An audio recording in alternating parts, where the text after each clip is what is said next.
যদি সমকামিতা স্বাভাবিক হয় তাহলে ইসলাম কেন এটাকে অনুমতি দেয় না?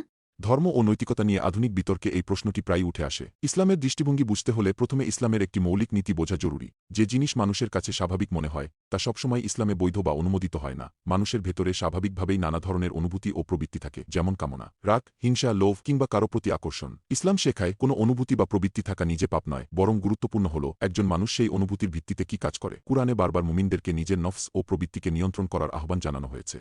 আল্লাহ তাআলা বলেন, আর যে ব্যক্তি তার রবের সামনে উপস্থিত হওয়ার ভয় রাখে এবং নিজের নফসকে কুপ্রবৃত্তি থেকে বিরত রাখে, তবে নিশ্চয়ই জান্নাতি হবে তার আশ্রয়স্থল। ইসলামে যৌন সম্পর্ককে একটি পবিত্র ও মর্যাদাপূর্ণ বিষয় হিসেবে দেখা হয় এবং তা শুধুমাত্র একজন পুরুষ ও একজন নারীর বৈধ বিবাহের মধ্যেই অনুমোদিত। কুরআনে হজরত লূত আলাইহিসসালামের কওমের কথাও এসেছে, যারা প্রকাশ্যে সমলিঙ্গের সাথে যৌনকর্মে লিপ্ত ছিল। তাদের এই আচরণকে কুরআনে স্পষ্টভাবে নিন্দা করা হয়েছে। আল্লাহ বলেন, তোমরা কি নারীদের ছেড়ে পুরুষদের প্রতি কামবাসনা নিয়ে এগিয়ে যাও, বরং তোমরা এক অজ্ঞ জাতি। অন্য এক আয়াতে বলা হয়েছে, তোমরা তো নারীদের পরিবর্তে পুরুষদের কাছে কামনা নিয়ে আসো, বরং তোমরা সীমালঙ্ঘনকারী সম্প্রদায়। এই আয়াতগুলোর ভিত্তিতে ইসলামের আলেমগণ ইতিহাস জুড়ে একমত হয়েছেন যে সমলিঙ্গের যৌনকর্ম ইসলামে হারাম এবং ইসলামী শরীয়তে তা নিষিদ্ধ।